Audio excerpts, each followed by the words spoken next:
भगवान शिव, शिव शंकर, भोलेनाथ इत्यादि नामों से जाने जाते हैं। भगवान शिव उदारता के प्रतीक हैं। शिव शंकर अपने भक्तों की रक्षा के लिए सब कुछ करते हैं। अपने भक्तों की रक्षा करने के लिए सागर मंथन के दौरान भोलेनाथ ने सारा विष खुद पी लिया और अपने कंठ में एकत्रित कर लिया। इसलिए भोलेनाथ को नीलकंठ भी कहा जाता है। हेलो दोस्तों, स्वागत है आप सबका आपके अपने चैनल आत्म उजाला में। आज मैं इस वीडियो में आपसे शिव पुराण के पाठ के बारे में बात करूंगी। शिव पुराण की महिमा बताऊंगी। तो आइए आपको एक कथा सुनाती हूँ। राजा श्वेत एक शिव भक्त थे। राजा श्वेत के जीवन के कुछ अंतिम पल ही शेष बचे थे। इस पर यमराज ने अपने दूतों को राजा श्वेत को लेने के लिए भेजा। अब जैसे ही यमदूत राजा श्वेत को लेने के लिए पहुंचे, उन्होंने देखा राजा श्वेत एक मंदिर में बैठकर शिव की आराधना कर रहे हैं। यमदूत राजा श्वेत के प्राण हरण करने के लिए फंदा डालते हैं। जैसे ही वो फंदा राजा श्वेत के गले में पड़ा, उसी क्षण वहाँ भगवान शिव के गण आ गए और उन्होंने यमदूतों को पीट कर वहाँ से भगा दिया। अब जब यमदूत यमलोक पहुँचे, वहाँ बैठे यमराज ने यमदूतों से पूछा कि यह सब कुछ क्या है, तुम्हारी ऐसी हालत कैसे हुई है। यमदूतों ने अपनी हाल बीती यमराज को बताई। अब यमराज ने फैसला किया कि वह स्वयं ही राजा श्वेत को धरती से लेने जाएंगे। अब जैसे ही यमराज वहां पहुंचते हैं, यमराज देखते हैं राजा श्वेत एक मंदिर में भगवान शिव की आराधना में लीन है। जैसे ही यमराज ने राजा श्वेत के प्राण हरण करने के लिए फंदा डाला, वैसे ही भगवान भोलेनाथ त्रिशूल लेकर वहां प्रकट हो गए और उन्होंने यमराज पर प्रहार किया। उनके त्रिशूल के प्रकोप से यमराज ने अपने प्राण त्याग दिए। इस घटना से तीनों लोकों में हाहाकार मच गया। धर्मराज ने यमराज की बेटी को बुलाया और कहा, अब तुम जाओ राजा श्वेत के प्राण हरण करने। अब वह देवी राजा श्वेत के प्राण हरण करने के लिए गई। जैसे ही उन्होंने राजा श्वेत पर प्रहार किया, वैसे ही भगवान शिव वहां अपने त्रिशूल के साथ प्रकट हुए और देवी पर प्रहार किया। भगवान भोलेनाथ का प्रहार वह बर्दाश्त नहीं कर सके और उनके प्राण छूट गए। अब यह सारी घटना देखकर सूर्य नारायण जी, जो कि यमराज के पिता थे, वह भगवान विष्णु के पास गए और जाकर सारा हाल सुनाया।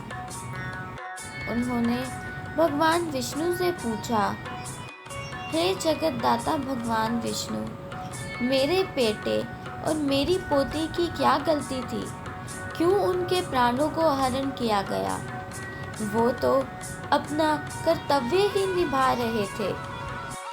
अब यह बात सुनकर सारे देवी देवता एकत्रित हुए और एकत्रित होकर भगवान भोलेनाथ के पास गए और उन्होंने भगवान भोलेनाथ से प्रश्न किया, हे शिव शंभु, आपने यमराज और उसकी बेटी के प्राण क्यों हरण करे?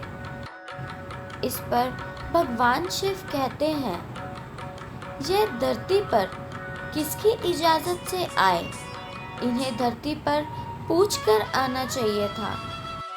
आगे भगवान शंकर कहते हैं, ये पृथ्वी है, ये मेरा घर है, जहाँ रहने वाले मेरा परिवार है। किसी के भी प्राण हरण करने से पहले आपको मुझसे पूछना पड़ेगा। इस पर भगवान विष्णु कहते हैं, हे शिव शंकर, यमराज और उसकी बेटी को जीवन दान दीजिए। इस पर सूर्य नारायण कहते हैं, हे भोलेनाथ, मैं अपने बच्चों की तरफ से आपको वचन देता हूँ कि जब जब यमराज धरती पर अपने दूतों को किसी का प्राण हरने के लिए भेजेंगे, तब तक वह आपसे पूछकर ही लेकर जाएंगे। यही कारण है कि जब भी कोई व्यक्ति अपने प्राण त्यागता है तो पंडित सबसे पहले महामृत्युन का जाप करने के लिए घर वालों को बोलते हैं, अकाल मृत्यु वो मरे जो काम करे चंडाल का, काल उसका क्या बिगाड़े जो स्वयं भक्त हो महाकाल का। शिव भोलेनाथ बहुत ही जल्दी प्रसन्न हो जाने वाले देव हैं। ऐसा कुछ भी नहीं है जो भगवान शिव दे नहीं सकते। भगवान शिव तो देवों के देव महादेव हैं। वह अपने भक्त से प्रसन्न होकर उन्हें हर कुछ दे देते हैं। भगवान शिव ने रावण को सोने की लंका दी। भस्मासुर को वरदान दिया कि जिस भी प्राणी के सिर पर भस्मासुर हाथ रखेगा वह प्राणी भस्म हो जाएगा। ऐसी कोई जगह नहीं है जहाँ भगवान शिव का वास ना हो। कोई स्थान नहीं है जहाँ भगवान शंकर बसे ना हो। यह धरती, यह पूरी भूमि भगवान शंकर की है। भगवान शिव को भोलेनाथ कहे जाने के पीछे एक पौराणिक कथा भी है। कहा जाता है, एक असुर था जो हजारों वर्षों से तपस्या कर रहा था। भगवान शिव की उपासना में दिन रात लीन रहता था। भगवान शिव भली भांति जानते थे कि वह एक राक्षस है और उसे वरदान देना अच्छा साबित नहीं होगा। लेकिन भोलेनाथ उस असुर की भक्ति से प्रसन्न होकर फिर भी प्रकट हुए और उसे वरदान मांगने को कहा। उस असुर का नाम भस्मासुर था। भस्मासुर ने भगवान से वरदान मांगा कि वह हमेशा के लिए अमर हो जाए। लेकिन भोलेनाथ ने उसके इस वरदान को मना कर दिया। भोलेनाथ ने कहा, भस्मासुर, यह पृथ्वी के नियमों के खिलाफ है। जो कोई भी इस पृथ्वी पर जन्म लेगा उसे यह छोड़कर जानी ही पड़ेगी। मैं तुम्हारी यह मांग पूरी नहीं कर सकता। उन्होंने भस्मासुर को कुछ और मांगने के लिए कहा। आगे भस्मासुर ने दूसरा वरदान मांगा कि जिस किसी के भी सिर पर भस्मासुर हाथ रखे वह इंसान भस्म हो जाए। और भोलेनाथ ने भस्मासुर को यह वरदान दे दिया। कहते हैं भोलेनाथ अत्यंत भोले हैं। अब वरदान पाकर भस्मासुर ने सोचा कि क्यों ना मैं इस वरदान को शिव शंकर के ऊपर ही आजमा कर देखूं, और भगवान शिव के सर पर हाथ रखने के लिए उनके पीछे पीछे दौड़ने लगा। जैसे तैसे अपनी जान बचाकर भोलेनाथ भगवान विष्णु की शरण में जाते हैं और उन्हें पूरी बात बताते हैं। भगवान विष्णु फिर भस्मासुर का अंत करने के लिए मोहिनी रूप रचते हैं। भस्मासुर जब भगवान शिव को ढूंढने के लिए भटक रहा था। तब भगवान विष्णु मोहिनी रूप धारण करके उसके समीप प्रकट हो जाती हैं। मोहिनी की सुंदरता से मुग्ध होकर भस्मासुर वहीं रुक जाते हैं और मोहिनी से विवाह का प्रस्ताव रख देते हैं। मोहिनी जवाब में कहती हैं,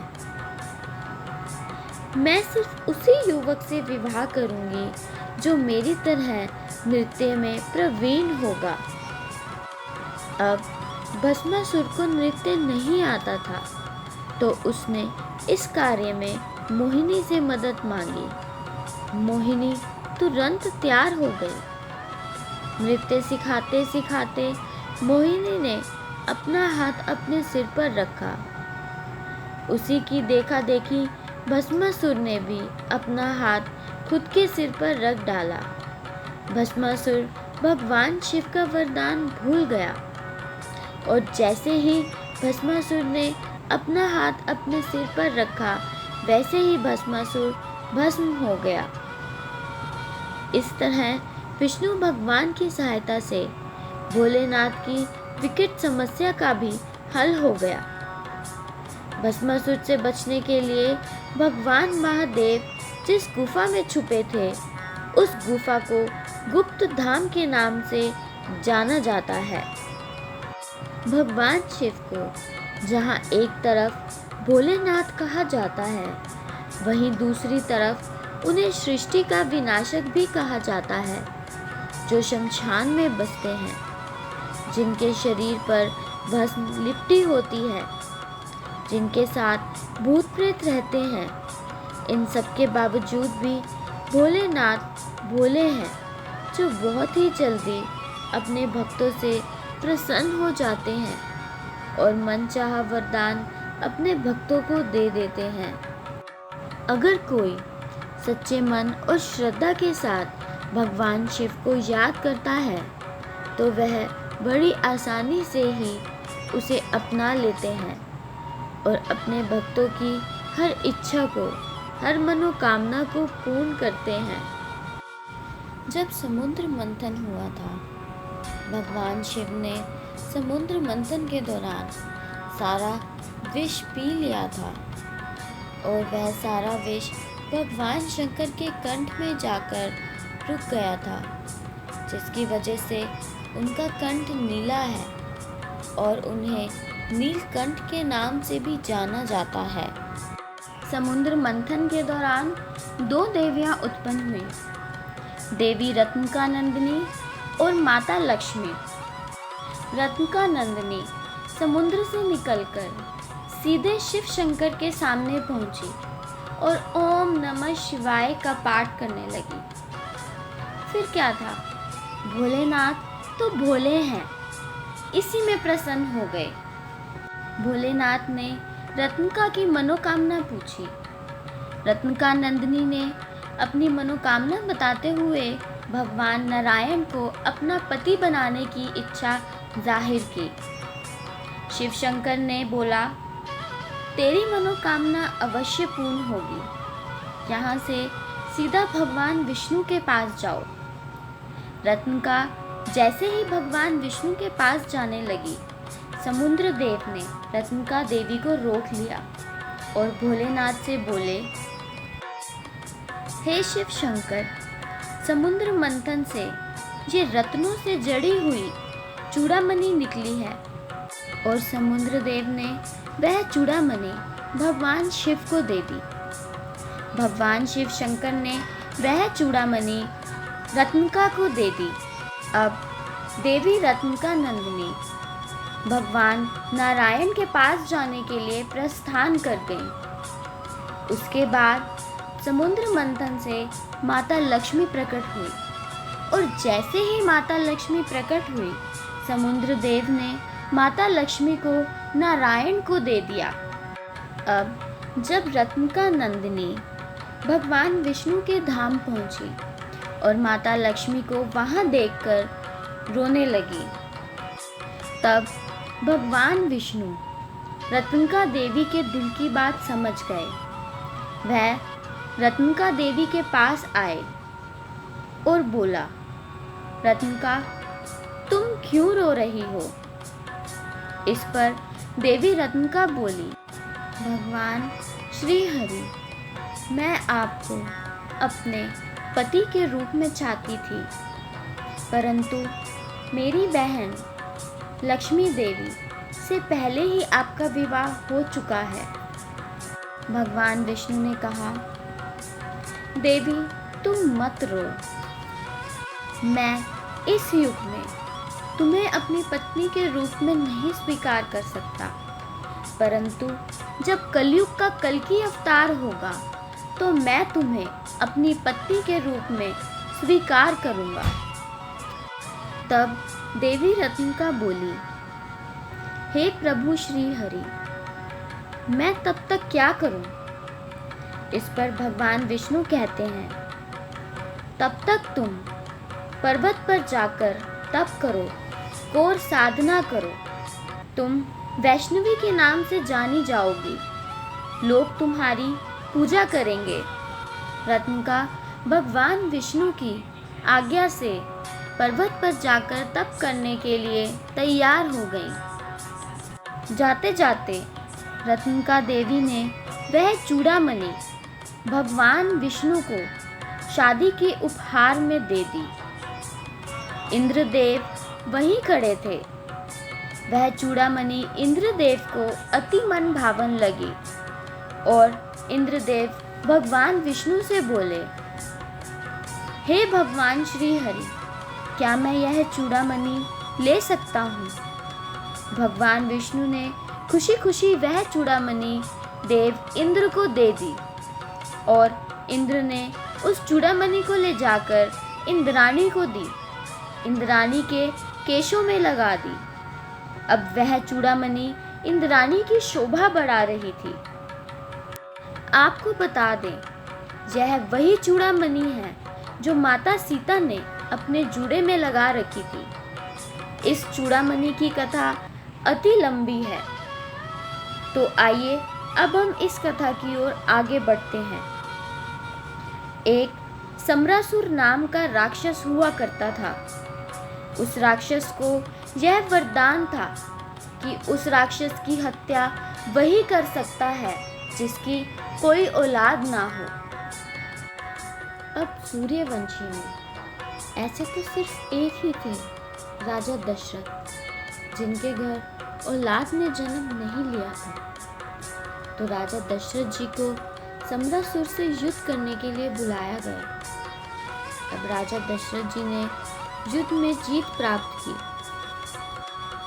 युद्ध की जीत की खुशी में राजा इंद्र, जिनको अपना राजपाट वापस मिल गया, उन्होंने धन्यवाद करने के लिए राजा दशरथ को सह परिवार भोजन पे बुलाया।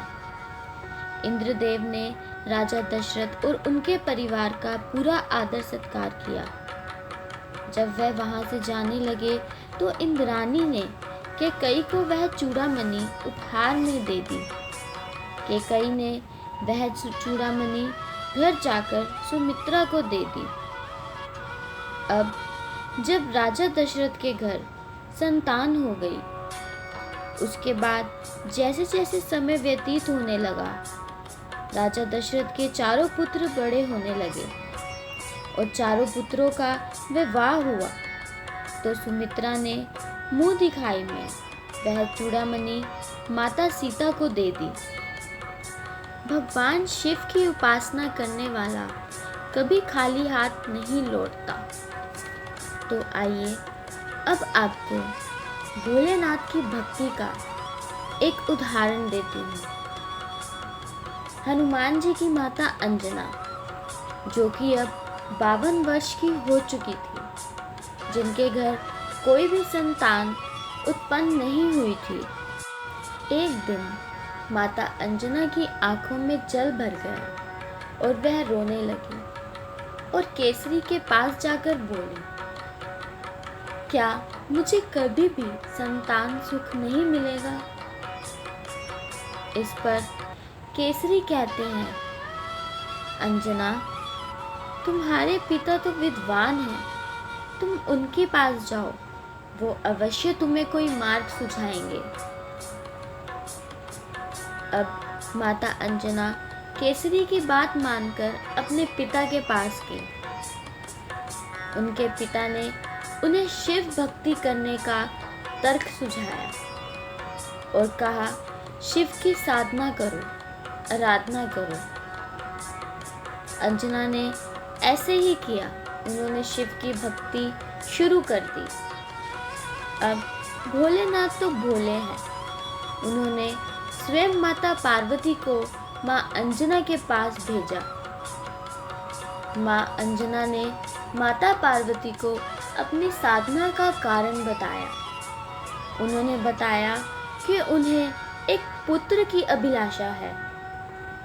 माता पार्वती ने पूछा, तुम्हें किस तरह का पुत्र चाहिए? इस पर माता अंजना बोली, मुझे भगवान शंकर की तरह ही एक पुत्र चाहिए। माता अंजना की सारी बात सुनकर माता पार्वती भगवान शिव शंकर के पास गई और वहां जाकर उन्हें बताया कि माता अंजना को आपके जैसा पुत्र चाहिए। इस पर भगवान शिव कहते हैं, देवी, मेरा तेज पुंज माता अंजना के गर्भ से पैदा नहीं हो सकता। मेरे तेज पुंज को माँ अंजना जन्म तो देंगी, लेकिन 6 टुकड़ों में जन्म देंगी। आप सबको जानकर यह हैरानी होगी कि हनुमान जी 6 भाई हैं। इस तरह माता अंजना ने 6 पुत्रों को जन्म दिया, जिनमें सबसे बड़े हनुमान जी हैं। सबसे पहले नंबर पे हनुमान जी, दूसरे नंबर पे गतिमान जी, तीसरे नंबर पे केतुमान जी, फिर रतिमान, मतिमान, प्रतिमान। इस तरह से हनुमान जी और 6 भाई हैं। इसीलिए आज भी माना जाता है, आज भी यह नियम है कि अगर कोई नई गाड़ी खरीदी जाती है या कोई भी शुभ काम करा जाता है या फिर किसी घर का या किसी दुकान का उद्घाटन किया जाता है, तो स्वास्तिक का निशान भगवान हनुमान जी के चरणों के सिंदूर से बनाया जाता है और वह स्वास्तिक का निशान भगवान गतिमान उनके नाम से शुरू करके ही बनाया जाता है। अगर गतिमान का नाम लेकर स्वास्तिक का निशान बनाया जाए और फिर नई चीज़ का उद्घाटन किया जाए, तो निश्चित ही आपको उस चीज़ में कभी नुकसान नहीं होगा। आपको उस फैक्ट्री में या कारोबार में लाभ ही लाभ होगा। अब भगवान विष्णु और माता लक्ष्मी का संवाद चल रहा है। माता लक्ष्मी भगवान विष्णु से कहती हैं, प्रभु, मेरी आंखों से वह बद्रिक आश्रम ओझल नहीं हो रहा। मैं क्या करूं प्रभु? मुझे तो वह आश्रम चाहिए। आप कुछ ना कुछ राह सुझाओ। भगवान विष्णु माता लक्ष्मी को कहते हैं, प्रिय, मैं कुछ करता हूँ, तुम यहीं रहो। यह कहकर भगवान विष्णु वहाँ से चले जाते हैं और अलकनंदा नदी पर छोटे से बालक का रूप धारण कर बैठ जाते हैं और रोने लगते हैं। जब भगवान छोटे से बालक बनकर रो रहे थे, तो यह माता पार्वती के कानों में उस बालक का रोना गया। माता पार्वती भागकर भगवान शिव शंकर के पास गई और बोली, प्रभु, लगता है कोई माता अपने बालक को भूल कर चली गई है। इतनी सर्दियों का मौसम है, बेचारा ठंड से मर जाएगा। इस पर भगवान शंकर कहते हैं, पार्वती, कोई नहीं रो रहा, तुम ध्यान मत दो और वहां मत जाओ। इस पर माता पार्वती कहती हैं, प्रभु आप तो भोलेनाथ हैं, देवों के देव महादेव हैं, त्रिकालदर्शी हैं। आप इतने कठोर हृदय के कैसे हो सकते हैं? माता पार्वती ने कहा, प्रभु मैं तो वहाँ जाऊंगी, मैं उस बच्चे का रोना नहीं देख सकती। भगवान शंकर के लाख मना करने के बाद भी माता पार्वती वहाँ चली गई। वहाँ जाकर माता पार्वती ने उस बालक को गोद में उठा लिया और मन ही मन सोचने लगी, अरे यह तो कितना सुंदर बालक है, पता नहीं कौन इसको यहाँ अकेला छोड़ गया है। और माता पार्वती उस बालक को लेकर भगवान शंकर के पास आ गई। भगवान शंकर को वह बालक दिखाया। अब भगवान शंकर ने उस बालक को देखा और वह समझ गए और मन ही मन कहने लगे, नारायण आखिरकार आप आ ही गए।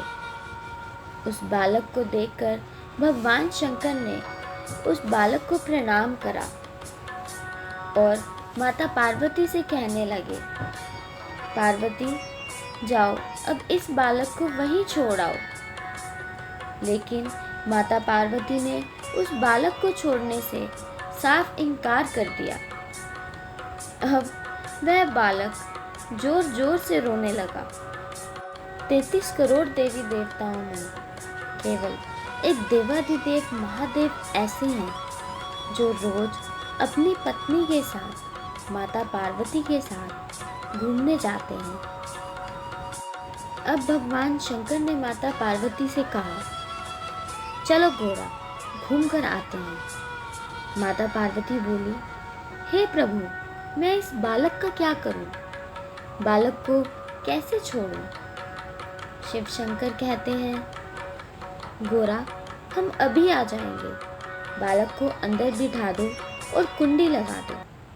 अब माता पार्वती और भगवान शिव शंकर घूमने के लिए निकले। घूमकर जब वह वापस आए, माता पार्वती ने गेट खोलना चाहा, लेकिन दरवाज़ा अंदर से बंद था।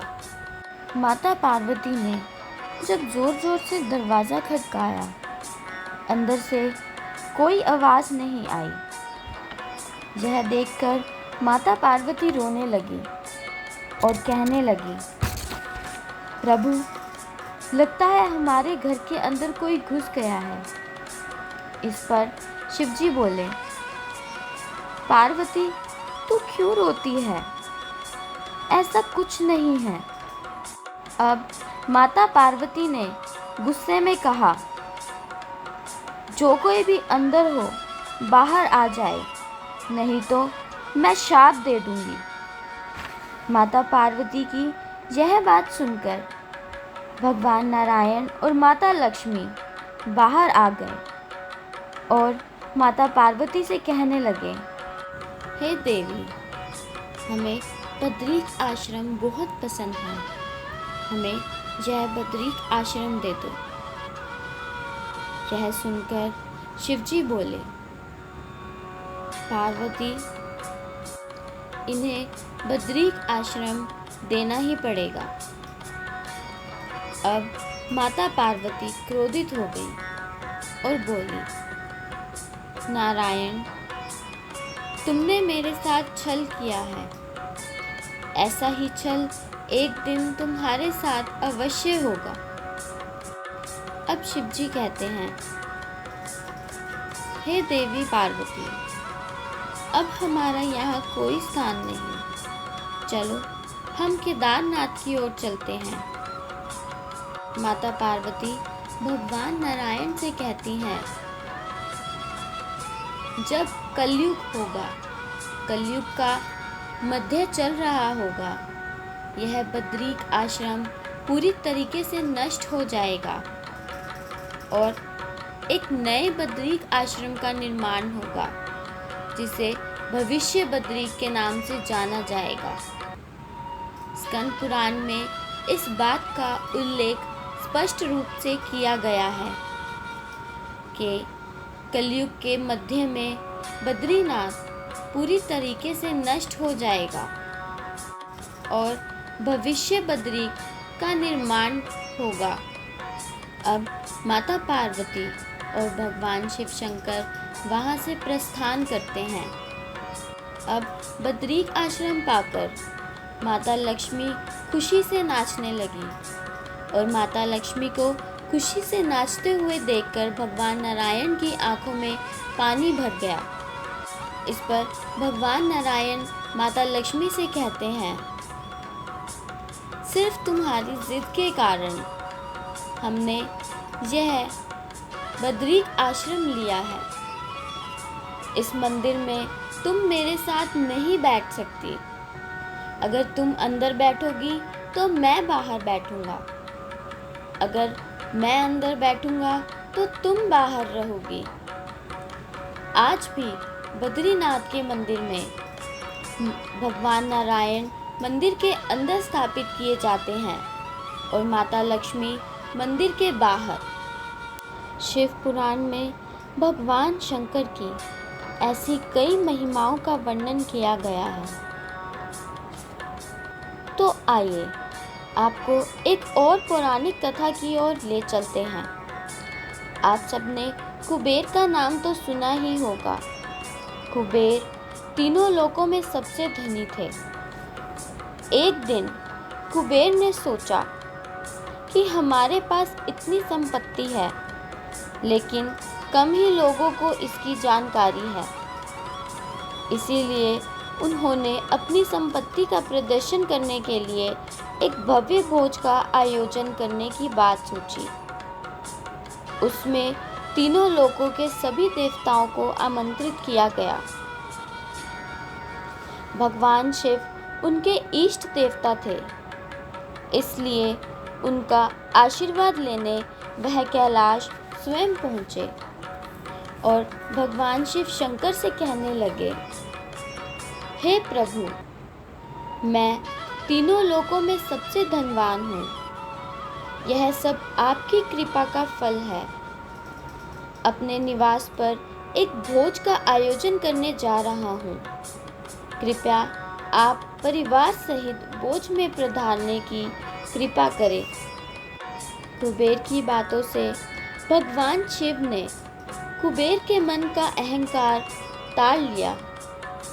भगवान शिव शंकर कुबेर से बोले, बस मैं कहीं बाहर नहीं जाता।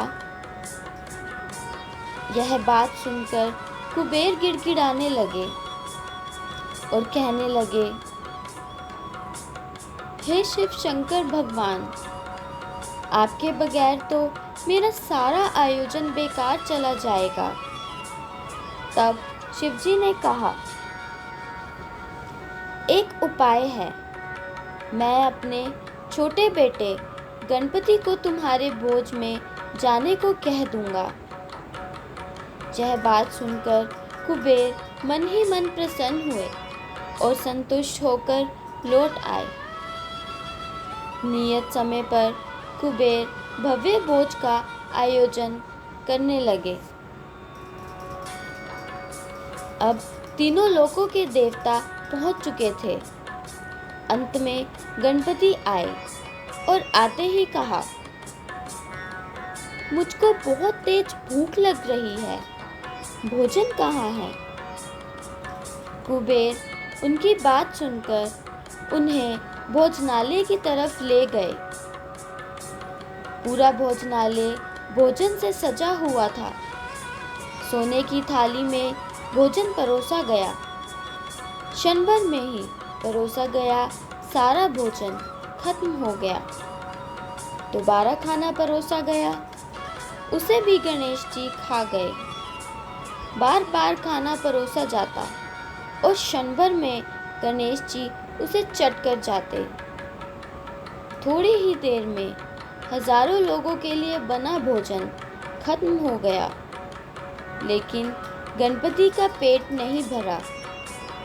वे रसोई घर में पहुंचे और वहां रखा सारा कच्चा सामान भी खा गए, तब भी भूख नहीं मिटी। अब जब सब कुछ खत्म हो गया तो गणपति ने कुबेर से कहा, जब तुम्हारे पास मुझे खिलाने के लिए कुछ था ही नहीं, तो तुमने मुझे न्योता ही क्यों दिया?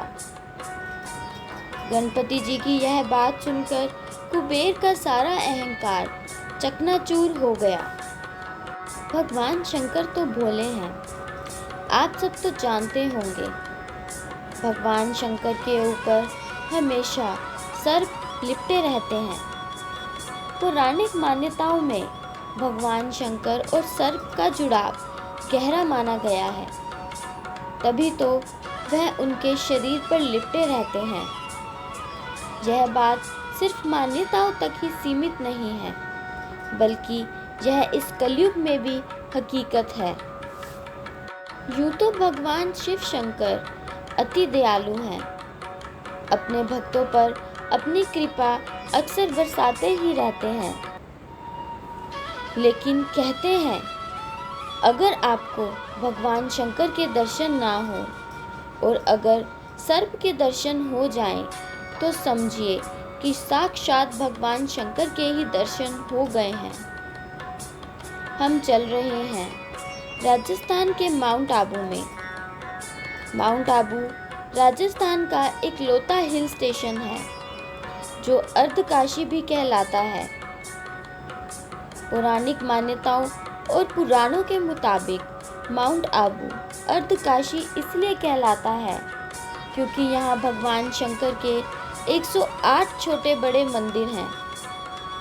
दुनिया की इकलौती जगह जहाँ भगवान शंकर नहीं, उनकी शिवलिंग भी नहीं, बल्कि उनके अंगूठे की पूजा की जाती है। माउंट आबू में ही अचलगढ़ दुनिया की इकलौती ऐसी जगह है जहां भगवान शिव के अंगूठे की पूजा की जाती है। यह जानकर आपको अति आश्चर्य होगा। भगवान शिव के सभी मंदिरों में तो उनके शिवलिंग की पूजा होती है, लेकिन जहां भगवान शिव के अंगूठे की पूजा होती है, यहीं पर एक मंदिर है पांडव गुफा के करीब, जहां के बारे में कहा जाता है पांडवों ने अज्ञातवास के दौरान कुछ समय यहां बिताया था। शिव मंदिर में बीते सोमवार को भगवान शंकर को जल और दूध से नहलाने पहुंचते श्रद्धालुओं को लगा जैसे भोले एक विशाल काय नाग के रूप में प्रकट हो गए। मंदिर भोले की जयकारों से गूंज रहा था। शिवलिंग पर जल, बेलपत्र, भांग, धतूरा, फूल आदि चढ़ाए जाने का क्रम जारी था। तभी एक विशाल के सर्प ने ना जाने कहां से आकर शिवलिंग से खुद को लिपेट लिया। इस नाग का आकार लगभग 6 फीट का था। इस बीच कुछ लोगों ने डरते डरते शिवलिंग पर जल अर्पित किया, लेकिन नागराज कई घंटों तक शिवलिंग से लिपटे रहे। सावन का दूसरा सोमवार और शिवलिंग पर जल चढ़ाने का सिलसिला चलता रहा। इस बीच नाग की अटखेलियां भी जारी रही। यह कभी शिवलिंग के ऊपर बैठ जाते तो कभी शिवलिंग के चारों तरफ लिपट कर बैठ जाते। लोग हैरान थे, लेकिन जो लोग वहां थे उनके मुताबिक यह हैरानी उस सांप को नहीं थी। वह शायद निर्भय होकर आनंद की अनुभूति कर रहा था। इतने लोगों के बीच कोई सांप लगभग 6 घंटे तक शिवलिंग से लिपटा रहा। लोग सर्प को देखते रहे।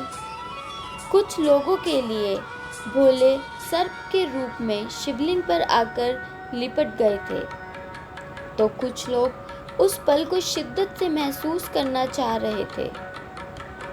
यही वजह थी कि मंदिर में भीड़ बढ़ने लगी, इलाके में खबर फैलने लगी और अचानक सर्प गायब हो गए। वहां श्रद्धालुओं के चढ़ाए पुष्प और फल तो दिख रहे थे, लेकिन अब नागराज कहीं नहीं थे। आस्था, विश्वास की परिभाषा।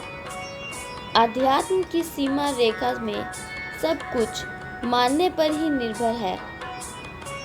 स्थानीय लोगों के मुताबिक माउंट आबू के उन मंदिरों में जो जंगल के बीचों बीच है, वहाँ इस प्रकार की घटनाएं सावन के हर महीने में सोमवार को या फिर शिवरात्रि के मौके पर जरूर होती है।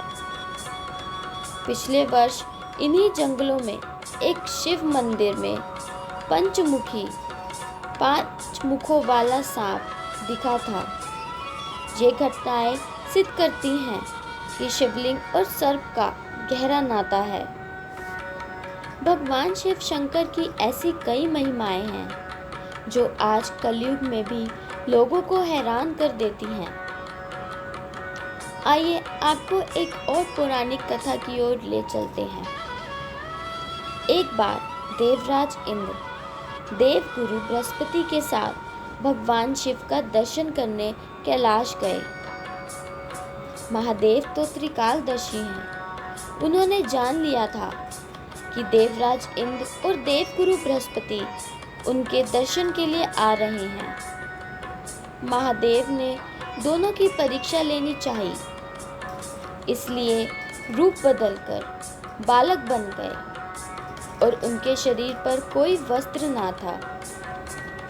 उनका शरीर जलती हुई अग्नि के समान धधक रहा था और अत्यंत भयंकर नजर आ रहे थे। दोनों के रास्ते में खड़े हो गए। इंद्र ने एक विचित्र पुरुष को रास्ते में खड़े देख तो चौंक गए। अब इंद्र को देवराज होने का गर्व घेरने लगा। उन्होंने उस भयंकर पुरुष से पूछा, तुम कौन हो? भगवान शिव अभी कैलाश पर विराज रहे हैं या कहीं भ्रमण पर हैं? मैं उनके दर्शन के लिए आया हूँ। इंद्र ने कई प्रश्न किए, लेकिन उस बालक ने कोई भी प्रश्न का उत्तर नहीं दिया और मौन ही खड़े रहे। इंद्र को लगा कि यह एक साधारण प्राणी उनका अपमान कर रहा है। उनके मन में देवराज होने का अहंकार उपजा और वह क्रोध में बदल गया। इंद्र ने कहा, मेरे बराबर अनुरोध पर भी तू कुछ नहीं बोलकर मेरा अपमान कर रहा है। मैं तुझे अभी दंड देता हूँ।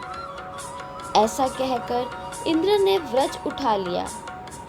भगवान शिव ने व्रज को उसी समय तोड़ दिया। इंद्र की बाँह अकड़ गई। भगवान अवधूत क्रोध से लाल हो गए। बृहस्पति उनके चेहरे पर आई क्रोध की ज्वाला को देखकर समझ गए कि ऐसा प्रचंड स्वरूप महादेव के अतिरिक्त और किसी का हो ही नहीं सकता। यह सब कुछ देखकर बृहस्पति शिव स्तुति गाने लगे। उन्होंने इंद्र को भी महादेव के चरणों में लेटा दिया और बोले, प्रभु इंद्र आपके चरणों में पड़े हैं, आपके शरणागत हैं। आपके ललाट से प्रकट अग्नि इन्हें जलाने को बढ़ रही है। हम शरणागतों की रक्षा करें।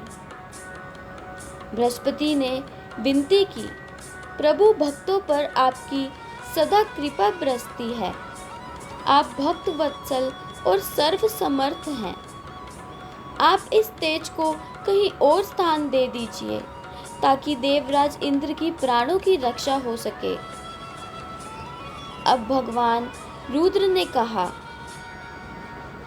बृहस्पति मैं तुम पर बहुत प्रसन्न हूँ। इंद्र को जीवन दान देने का कारण तुम्हारा एक नाम जीव भी होगा। मेरे तीसरे नेत्र से प्रकट इस अग्नि का ताप देवता सहन नहीं कर सकते, इसलिए मैं इसको बहुत दूर छोड़ दूंगा। महादेव ने उस तेज को हाथ में धारण कर समुद्र में फेंक दिया। वहां फेंके जाते ही भगवान शिव का वह तेज तत्काल एक बालक के रूप में परिवर्तित हो गया। सिंधु से उद्भव होने के कारण उनका नाम सिंधु पुत्र जलंधर प्रसिद्ध हुआ। जलंधर, जिसका नाम शंखचूड़ भी हुआ, शिव के तेज से उत्पन्न हुआ था। इस कारण परम शक्तियों से संपन्न था। वह देवों से भी ज्यादा शक्तिवान था। वह उस तेज से पैदा हुआ था जो इंद्र को समाप्त करने वाला था। इसीलिए असुरों ने उसे अपना राजा बनाया। अवधूत रूप में यह लीला करने के बाद महादेव अंतर्ध्यान हो गए। इंद्र के गर्व का भंजन भी हुआ, भगवान के दर्शन भी हो गए। तुलसी जी से जुड़ी एक कथा बहुत प्रचलित है। श्रीमद् देवी भगवत पुराण में इनके अवतरण की दिव्य लीला कथा भी बनाई गई है। एक बार शिव ने अपने तेज को समुद्र में फेंक दिया था। उससे एक महातेजस्वी बालक ने जन्म लिया। यह बालक आगे चलकर जलंधर के नाम से प्रक्रमी दैत्य राजा बना। इनकी राजधानी का नाम जालंधर नगरी था। दैत्यराज कालनेमी की कन्या वृंदा का विवाह जालंधर से हुआ। जालंधर महाराक्षस था। अपनी सत्ता के मद में चूर उसने माता लक्ष्मी को पाने की कामना से युद्ध किया, परंतु समुद्र से ही उत्पन्न होने के कारण माता लक्ष्मी ने उसे अपने भाई के रूप में स्वीकार किया। वहां से पराजित होकर वह देवी पार्वती को पाने की लालसा से कैलाश पर्वत पर गया। भगवान देवादिदेव शिव का ही रूप धर कर माता पार्वती के समीप गया, परंतु माँ ने अपने योग बल से उसे तुरंत पहचान लिया तथा वहां से अंतर्ध्यान हो गई। देवी पार्वती ने क्रोध होकर सारा वृतांत भगवान विष्णु को सुनाया। जालंधर की पत्नी वृंदा अत्यंत पतिव्रता स्त्री थी। उसी की प्रतिव्रता धर्म की शक्ति से जालंधर ना तो मारा जाता था और ना ही पराजित हो सकता था। इसीलिए जालंधर का नाश करने के लिए वृंदा की पतिव्रत धर्म का भंग करना अत्यंत जरूरी था। इसी कारण भगवान विष्णु ऋषि के वेश धारण कर वन में जहाँ पहुँचे, जहाँ वृंदा अकेली भ्रमण कर रही थी। भगवान के साथ दो मायावी राक्षस भी थे, जिन्हें देखकर वृंदा भयभीत हो गई। ऋषि ने वृंदा के सामने पल में दोनों को भस्म कर दिया। उनकी शक्ति देखकर वृंदा ने कैलाश पर्वत पर महादेव के साथ युद्ध कर रहे अपने पति जालंधर के बारे में पूछा। अब ऋषि ने अपने माया जाल से दो वानर प्रकट किए। एक वानर के हाथ में जालंधर का सिर था तथा दूसरे के हाथ में धड़। अपने पति की यह दशा देखकर वृंदा मूर्छित होकर गिर पड़ी। होश में आने पर उन्होंने ऋषि रूपी भगवान से विनती की कि वह उसके पति को जीवित कर दे। भगवान ने अपनी माया से पुनः जालंधर का सिर धड़ से जोड़ दिया, परंतु स्वयं भी वह उसी शरीर में प्रवेश कर गए। वृंदा को इस छल का जरा भी आभास ना हुआ। जालंधर बड़े भगवान साथ वृंदा पतिव्रता का व्यवहार करने लगी, जिससे उनका अस्तित्व भंग हो गया। ऐसा होते ही वृंदा का पति जालंधर युद्ध में हार गया। इस सारी लीला का जब वृंदा को पता चला तो उसने क्रोधित होकर भगवान विष्णु को शीला होने का श्राप दे दिया तथा स्वयं सती हो गई। जहाँ वृंदा भस्म हुई वहाँ तुलसी का पौधा उगा। भगवान विष्णु ने वृंदा से कहा, हे वृंदा, तुम अपने अस्तित्व के कारण मुझे लक्ष्मी से भी अधिक प्रिय हो गई हो। अब तुम तुलसी के रूप में सदा मेरे साथ रहोगी। जो मनुष्य भी मेरे शालिग्राम रूप के साथ तुलसी का विवाह करेगा उसे इस लोक और परलोक में विपुल यश प्राप्त होगा। जिस घर में भी तुलसी होती है वहाँ यम के दूत भी असमय नहीं जा सकते। गंगा व नर्मदा के जल से स्नान तथा तुलसी का पूजन बराबर माना जाता है। चाहे मनुष्य कितना भी पापी क्यों ना हो, मृत्यु के समय जिसके प्राण मंजरी रहित तुलसी और गंगा जल मुख में रखकर निकल जाते हैं, वह पापों से मुक्त होकर वैकुंठ धाम को जाते हैं।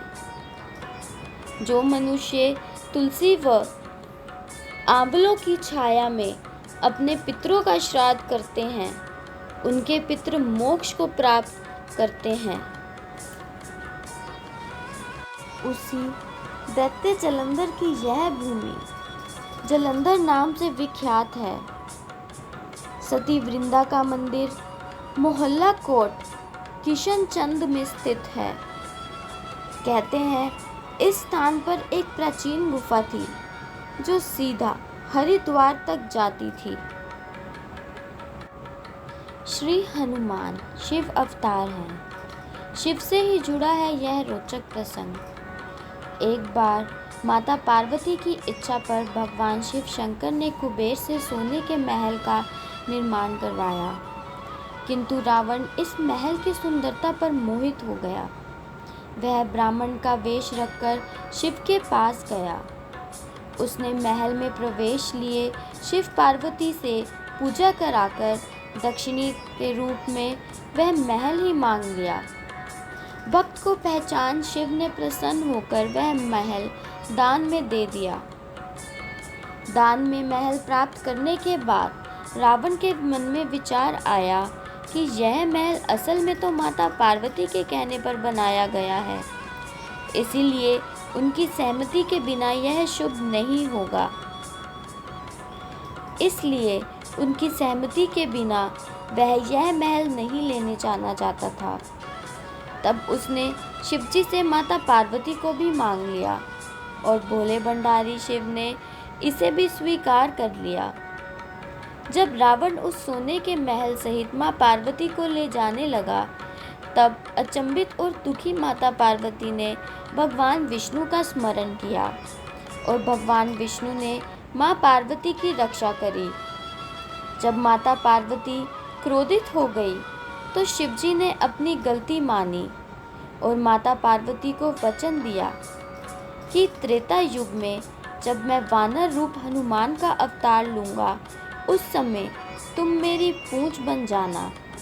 जब मैं माता सीता की खोज में इसी सोने की महल यानी लंका जाऊंगा, तो तुम पूंछ के रूप में लंका को आग लगा देना और रावण को दंडित करना।